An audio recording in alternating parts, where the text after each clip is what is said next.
Tafsir Al-Azhar karya Profesor Dr. Hamka, ayat 64 hingga ayat 66 dari surah Al-Ma'idah, surah yang kelima. Bismillahirrahmanirrahim. وقالت اليهود يد الله مغلولة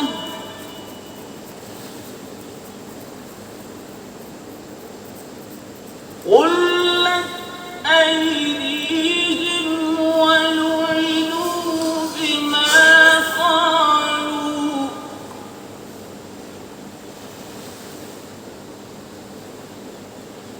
بل يداه مبسوطتان ينفق كيف يشاء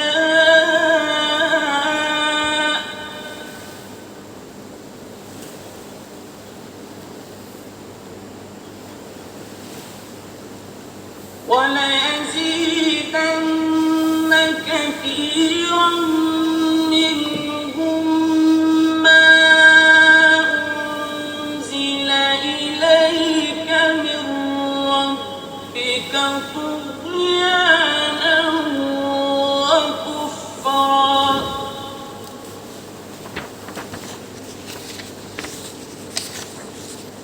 وألقينا بينهم العداوة والبغضاء إلى يوم القيامة كلما أوقدوا نارا للحرب أطفأها الله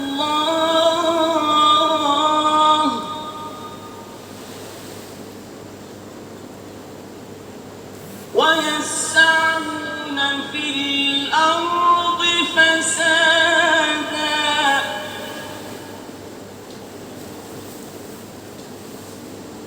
والله لا يحب المفسدين.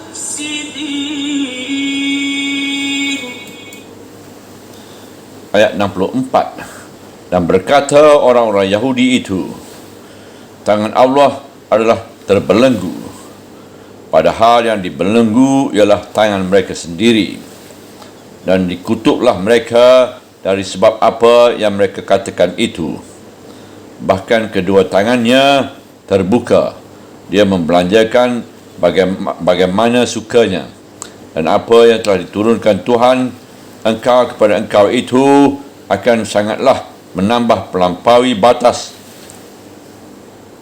dan kekufuran bagi kebanyakan mereka itu. Dan akan kami timpakan di atas mereka permusuhan dan berbenci-bencian sampai hari kiamat. Tiap-tiap kali mereka menyalakan api untuk perang, akan dipadamkan dianya oleh Allah, dan mereka pun berusaha mengadakan kerosakan di bumi, sedang Allah tidaklah suka kepada orang-orang perosak.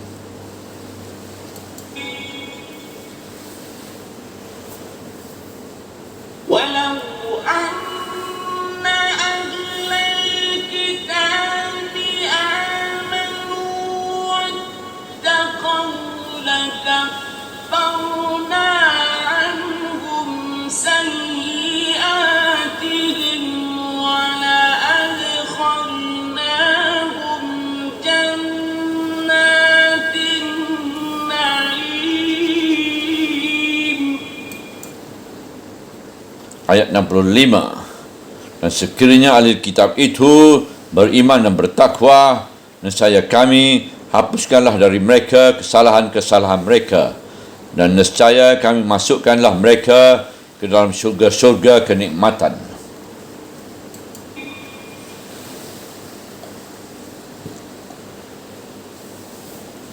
ولو أنهم أقاموا التوراة والإنجيل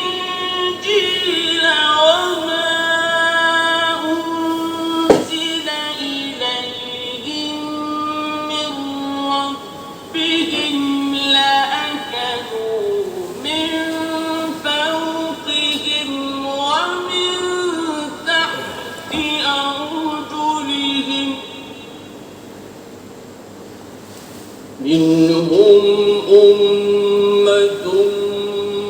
مقتصدة وكثير منهم ساء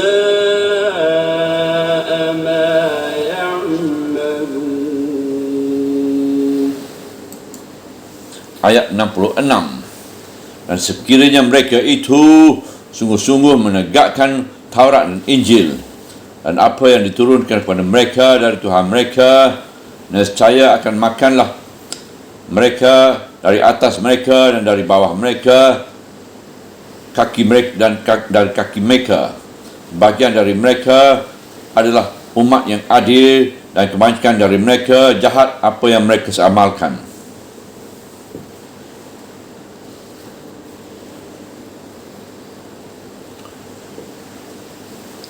Kemudian dinyatakan lagi satu di antara gejala kerosakan akhlak mereka, dan berkata-kata orang Yahudi itu, tangan Allah adalah terbelenggu.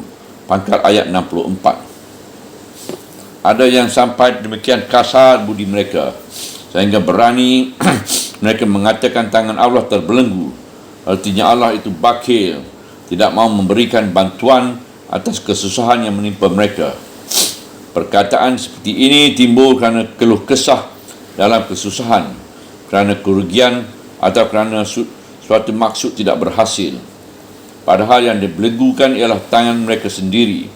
Bukan Allah yang bakhil, tetapi jiwa orang yang berkata itulah yang telah kusut masa, keruh dari dalam dan keruh sampai keluar. Tidak merasa cukup dengan apa yang ada, tamak dan hendak mengumpul sebanyak-banyaknya dan enggan hendak memberikan kepada orang lain. Dan dikutukkan mereka dari sebab apa yang mereka katakan itu. Hidup orang yang berkata demikian kian lama kian morat-marit, jiwa kian lama kian kasar, penuh benci dan selalu tidak merasa puas kerana telah kena kutuk. Bahkan kedua tangannya terbuka, dia membelanjakan bagaimana sukanya. Tangan Allah terbuka, tidak perlu kita membicarakan apakah Allah bertangan sebagai makhluk pula. Bukan saja dalam bahasa Arab, bahkan dalam segala bahasa yang halus di dunia ini selalu disebut tangan terbuka, yang bererti dermawan, sudi menolong, berbudi luhur, belas kasihan. Dia membelanjakan bagaimana sukanya, dia memberikan rezeki dengan tidak berkira. Kalau ada kekurangan, bukanlah kerana Tuhan yang bakhil, melainkan manusialah yang tidak pandai mempergunakannya. Nescaya tidaklah semua orang Yahudi yang berkata sampai demikian rendahnya terhadap Tuhan. Yang berkata begini, nescaya orang-orang yang telah jauh akhlaknya tadi, yang tidak mendapat pelajaran lagi dari pendeta-pendeta dan orang-orang alim mereka, orang-orang yang tidak terpimpin jiwa mereka kepada jalan yang baik. Dikemukakan hal ini ialah untuk menjadi iktibar bagi orang-orang yang beriman supaya menjaga akhlak terutama budi pekerti kepada Tuhan. Itulah alamat bahawa kufur sudah meningkat nian, walaupun mengaku diri Yahudi atau Nasrani atau Islam. Kalau orang sudah berani berkata demikian, tandanya jiwanya sudah sangat parah sakitnya, dan selama hidup dia akan terkena kutuk. Sebagaimana kira-kira pada tahun 1927, seorang teman sekampung menulis, berdagang kecil di kisaran, iaitu Sumatera Timur. Dia terlalu malas mengerjakan sembahyang, padahal dia seorang Islam. Dia berjual cendol. Maka pada suatu hari dia ajak orang pergi sembahyang. Moga-moga hatinya terbuka. Lalu dengan marahnya dia berkata, sembahyang? Sudah saya cuba sembahyang, namun nasib saya tidak juga berubah. Cuma cendol yang saya jual itu pun tidak juga saya diberi rezeki oleh Tuhanmu. Padahal si Rahman hanya duduk-duduk saja di rumahnya, menggoyang-goyang kaki, diantarkan Tuhanmu itu juga kepadanya rezeki. Sedang aku sendiri ketika telah aku masuk cendolku, hujan pun datang. Memang Tuhan itu tidak adil, demikian katanya. Apa yang didapatinya dengan sikap hidup yang demikian tidak lain daripada kutuk Allah. Hidup yang kian lama kian morat-marit sebagai kerapat tumbuh di batu. hidup segan mati tak mau, penuh benci kepada orang, tidak mau diajak kepada kebaikan. Bertambah dia melarat, bertambah masyarakat disalahkannya, dan akhirnya Tuhanlah yang dikatakan salah, dan dia benar salah, dan dia benar selalu. Bukti kebenarannya ialah bahawa dia kian lama kian melarat dan mati dalam kemelaratan. Dan apa yang telah diturunkan Tuhan engkau kepada engkau itu akan sangatlah menambah melampaui batas dan kekufuran bagi kebanyakan mereka itu, iaitu orang-orang yang telah rosak akhlaknya tadi. Cahaya wahyu bagi mereka adalah kegelapan, sebab yang gelap ialah jiwa mereka sendiri, jiwa yang tidak pernah diusahakan membersihkannya, jiwa yang diliputi oleh benci, dengki dan dendam, sehingga kusut dengan sendirinya. Dan akan kami timpakan di antara mereka permusuhan dan berbenci-bencian sampai hari kiamat. Menurut ahli-ahli tafsir, maksud serangkaian kata wahyu ini ialah menerangkan permusuhan dan kebencian terus menerus di antara Yahudi dengan Nasrani. Bahawasanya di antara kedua golongan agama ini tidak akan ada damai selama-lamanya. Dan ini dapatlah kita lihat pada nasib orang Yahudi di negeri-negeri Kristian yang disebut telah berkemajuan. Pada kedua belah pihak selalu ada dendam. Orang Yahudi di Rusia, di Eropah dan di negeri Jerman, Perancis dan di mana-mana saja dipandang sebagai akhlak yang dibenci.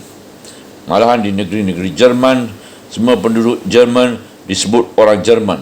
Tapi terhadap orang Yahudi, meskipun dia telah berdiam di Jerman 20 keturunan, namun mereka masih dipanggilkan si Yahudi.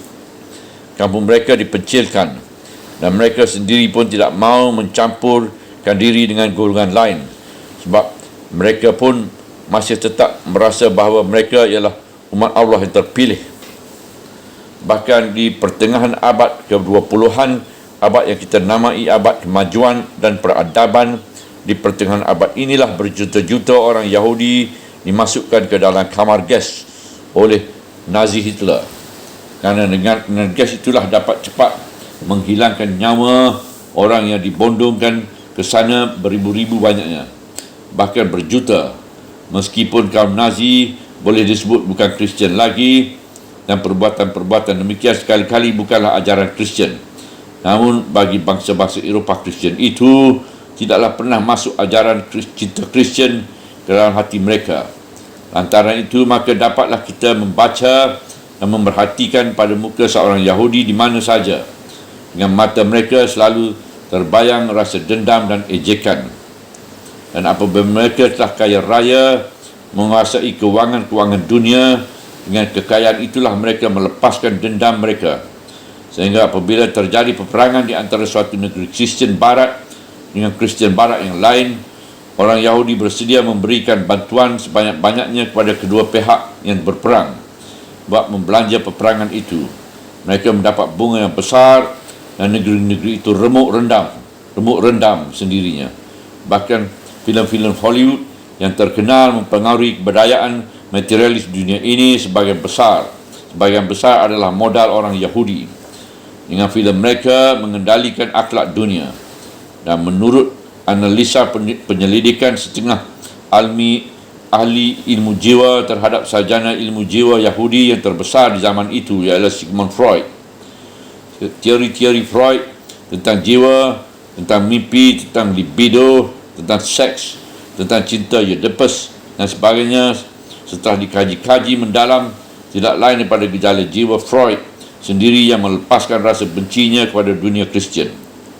Dan dikaji orang pula betapa pentingnya hasil pengetahuan Albert Einstein, sarjana Viskundi Agung Yahudi, dalam perbuatan bom atom yang sampai ke segala zaman pun telah mengecam akan memusnahkan manusia. Dan dua orang Yahudi laki bini bernama Rosenberg, warga negara Amerika, menjadi spy Rusia untuk mengetahui rahsia atom Amerika.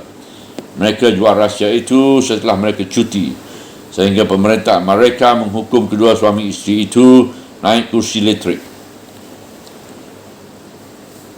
Tetapi kerajaan-kerajaan Eropah dan Amerika yang mengakui beragama Kristian itu yang membenci Yahudi dalam segala lapangan hidup akhirnya mendapat akal busuk yang lain buat memukul orang Arab Islam dengan Yahudi, iaitu memukul musuh dengan musuh, kerana takut akan bahaya kebangkitan kembali, iaitu mereka jajah Palestin, mereka rampas dari tangan Turki, lalu diserahkan Menteri Luar Negeri Inggeris Lloyd Balfour, iaitu seorang Yahudi, kepada kaum Zionis, gerakan Yahudi terbesar di zaman itu, supaya mereka membuat negara di sana.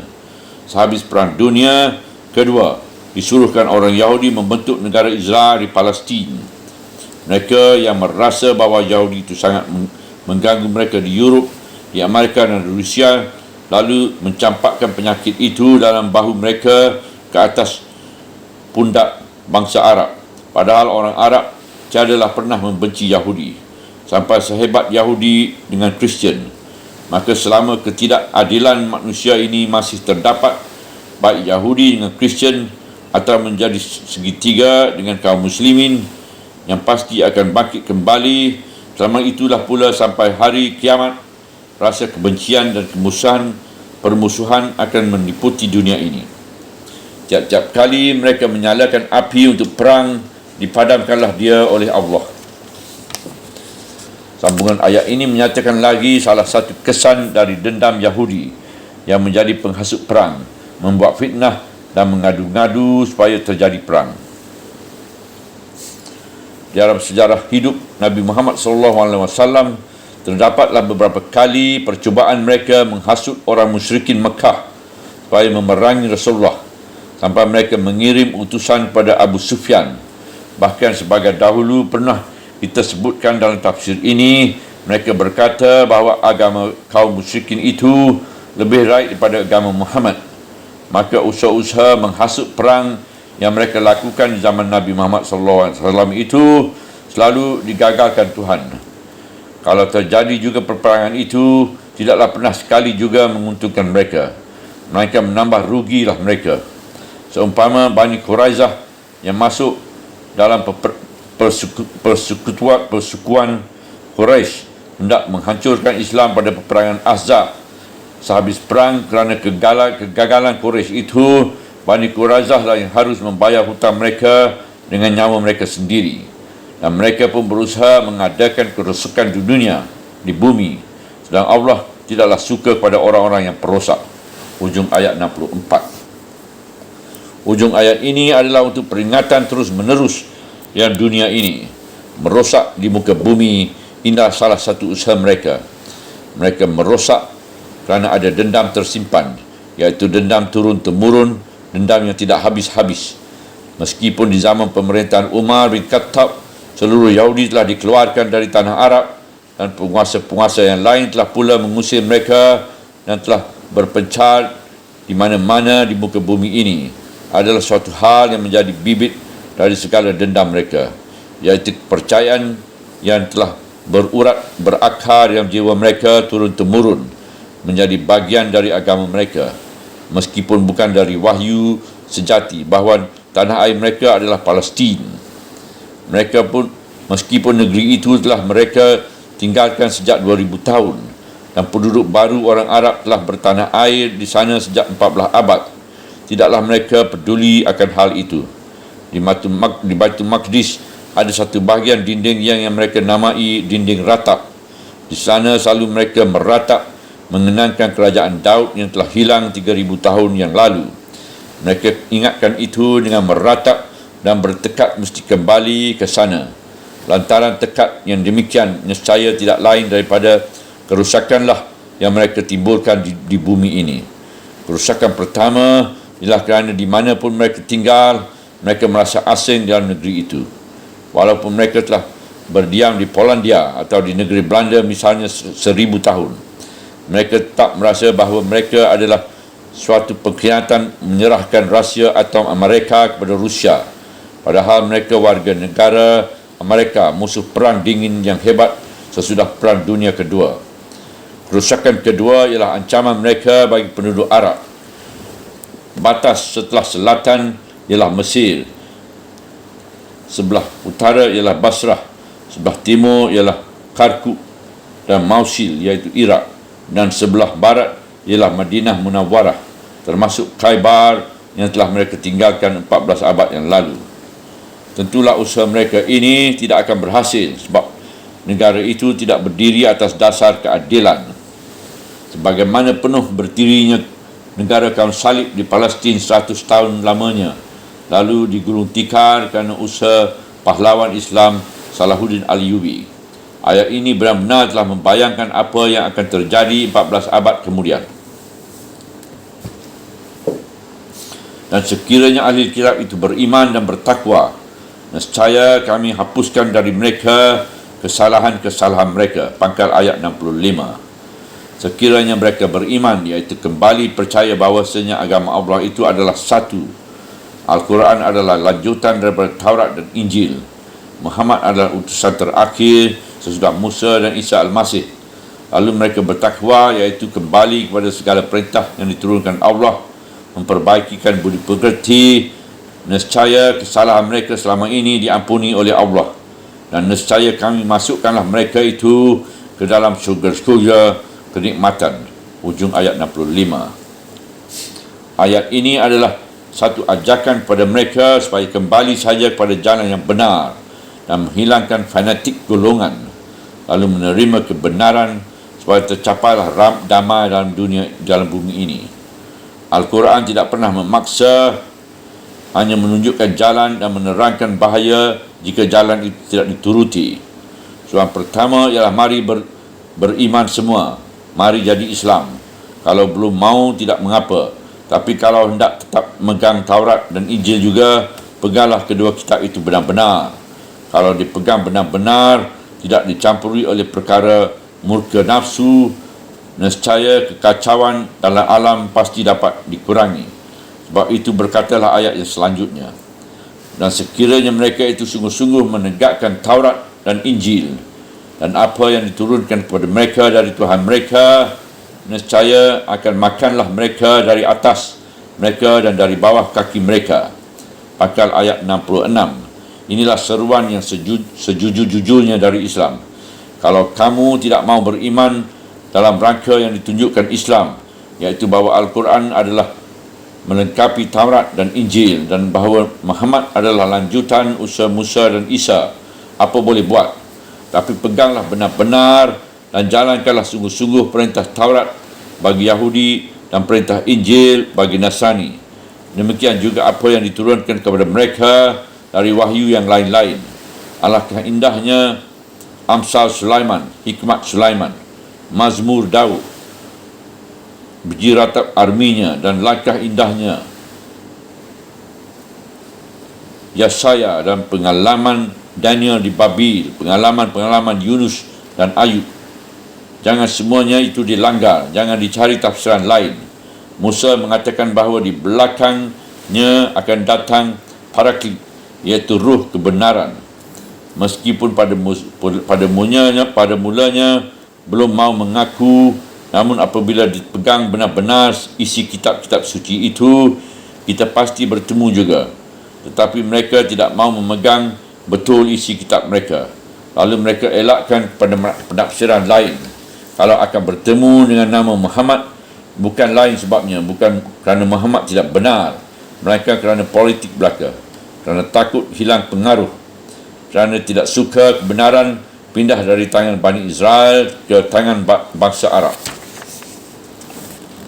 Orang Yahudi mengatakan memegang teguh Taurat, padahal mereka menolak putera mereka sendiri, Isa anak Maryam, dan juga Bani Israel, dan mereka menolak Muhammad SAW. Orang Kristian pun, biarpun mereka belum hendak mengakui Islam, bila mana mereka tegakkan akhlak ajaran Al-Masih yang sejati, nescaya tidak akan berlarut-larut permusuhan dan kebencian. Kalau mereka pegang betul, nescaya mereka akan mencintai musuh mereka, iaitu kita kaum muslimin, bukan membalas dendam. Nescaya mereka akan memberkati orang yang mengutuk mereka. Nescaya mereka akan memberikan hak Kaisar kepada Kaisar dan hak Allah kepada Allah. Demikian luas dada dan cinta mereka, sehingga jika ditamparkan pipi mereka yang kanan, akan mereka berikan pipi yang kiri. Lebih-lebih di zaman moden kita ini, nescaya kalau Injil mereka pegang betul-betul, akan berkuranglah perlombaan senjata ini. Sebab Injil menghendaki damai di bumi, bukan bom nuklear. Dan tidaklah harta benda berjuta-juta dolar dipergunakan untuk menghancurkan sesama manusia. Nescaya akan berhentilah kapitalisme dan imperialisme. Sebab orang kaya tidak akan masuk ke dalam kerajaan syurga. Bagaimana tidak masuknya unta ke dalam lubang jarum. Nescaya kalau ajaran Injil ini dijalankan, mereka akan mendapat kesuburan. Bahkan dunia akan mendapat kemakmuran dan kejayaan. Cukup sandang, cukup pangan dan nikmat datang dari atas dan dari bawah. Tetapi siapakah yang akan dapat memungkiri bila melihat kenyataan bahawa cinta kasih Isa telah selalu dipergunakan oleh mereka untuk kepentingan penjajahan dan kerakusan, sehingga kadang-kadang jelas nyata bahawa imperialisme itu adalah gabungan dari 3 rangka. Pertama, serbuan militer. Kedua, serbuan zending dan misi. Ketiga, serbuan menanam kapital. Sehingga kadang-kadang ada ahli sosiologi bertanya, sudahkah pernah negara-negara penjajah Eropah itu mengamalkan sebagaimana yang telah diajarkan Al-Masih? Allah sudah mentakdirkan berbagai corak agama di dunia ini di zaman sekarang. Orang yang putus asa, yang memandang hanya dari segi filsafah, orang yang materialis. Pernah ada yang mengatakan bahawa terdapatnya agama berbagai macam ini hanyalah membawa perpecahan manusia saja. Saudara Sen Takdir Ali Shahbana dalam satu simposium dan pertukaran fikiran dengan penulis ini ketika membicarakan bahaya buku-buku cabul bagi moral pemuda yang dihadiri banyak orang, pernah mengatakan bahawa dalam keadaan sekarang ini agama-agama telah gagal dalam memperbaiki akhlak manusia. Sayang, dia tidak menjelaskan adakah yang lain akan gantinya kalau agama telah gagal. Padahal agama tidaklah gagal, sebab agama itu adalah anutan manusia. Yang gagal menegakkan kedamaian hidup ialah manusia yang beragama itu sendiri, sebab mereka tidak betul-betul menjalankan kitab suci yang mereka pegang. Mereka telah pindah dari menyembah Tuhan kepada mempertuhankan benda. Yahudi tidak lagi memegang betul-betul akan Taurat. Nasrani tidak lagi memegang betul-betul akan Injil. Dan orang Islam pun telah meninggalkan Al-Quran. Sedang orang-orang yang mengakui berdiri semata di atas filsafah, masing-masingnya membuat teori yang baru, lalu melemparkan teori itu ke tengah masyarakat. Sedang filsafah itu hanya dibaca, difikirkan oleh golongan yang terbatas. Orang awam tidak mengerti apa itu falsafah. Orang yang merasa dirinya telah maju berfikir, merasa ragu akan kemampuan agama dan kitab-kitab suci, lalu pindah ke dalam alam filsafah, buatan manusia semata untuk memperdalamkan dan mengilmiahkan keraguan sehingga bertambah ragu. Kemudian sebagai adatnya, Al-Quran yang selalu mendidik umat beriman supaya adil, melanjutkan wahyu itu demikian bunyinya.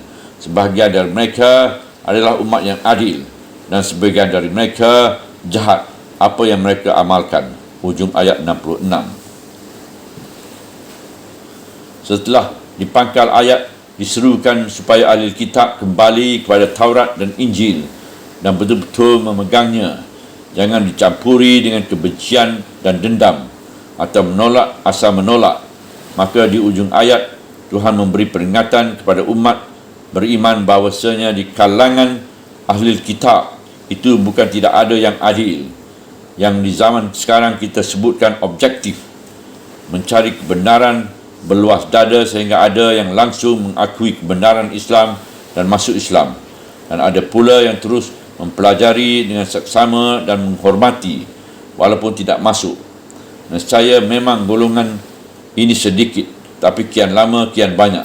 Di zaman Rasulullah SAW timbullah orang-orang yang seperti ini, baik dari kalangan Yahudi sebagai Abdullah bin Salam dan kawan-kawannya atau di kalangan Nasrani sebagai Adi bin Hatim yang seketika mula menemui Rasulullah SAW masih saja memakai kalung salib pada lehernya, atau sebagai Tamim Ad-Dabi, seorang pengembara yang luas pengetahuannya dan banyak belajar dan mengetahui agama-agama yang ada pada masa itu, atau Najasyi As-Syamah di Abyssinia.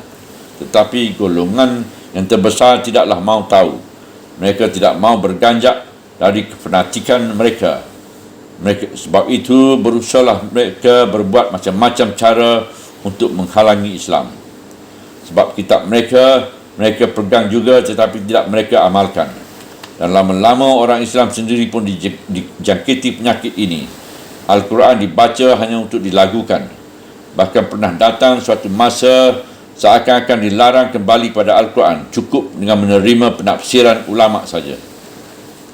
Dirawikan oleh Ibnu Abi Hatim dari Jubair bin Nufair bahawa Rasulullah SAW pernah berkata, Bismillahirrahmanirrahim, ada kemungkinan bahawa ilmu akan diterbangkan Allah. Lalu aku bertanya, bagaimana bisa kejadian demikian ya Rasulullah, padahal kami selalu membaca Al-Quran dan tetap kami ajarkan kepada anak-anak kami. Maka menjawab Rasulullah, dicelakakan engkau oleh ibumu, hai anak si Nufar, padahal aku lihat engkau adalah penduduk Madinah yang paling berfaham. Bukankah engkau lihat Taurat dan Injil itu di tangan Yahudi dan Nasrani? Taurat dan Injil itu tidak ada faedahnya lagi di tangan mereka. Setelah perintah Allah, mereka tinggalkan. Hadis ini menjadi bukti bahawa kitab-kitab suci itu baru ada faedahnya bila mana yang memegangnya mengambil hidayah langsung daripadanya, bukan hanya buat diasap-asapkan dengan kemian. Subhanallah walhamdulillah wala ilaha illallah wallahu akbar wala hawla wala quwata illa billahil aliyyil azim wala hawla wala quwata illa billahil aliyyil azim wala hawla wala quwata illa billahil aliyyil azim.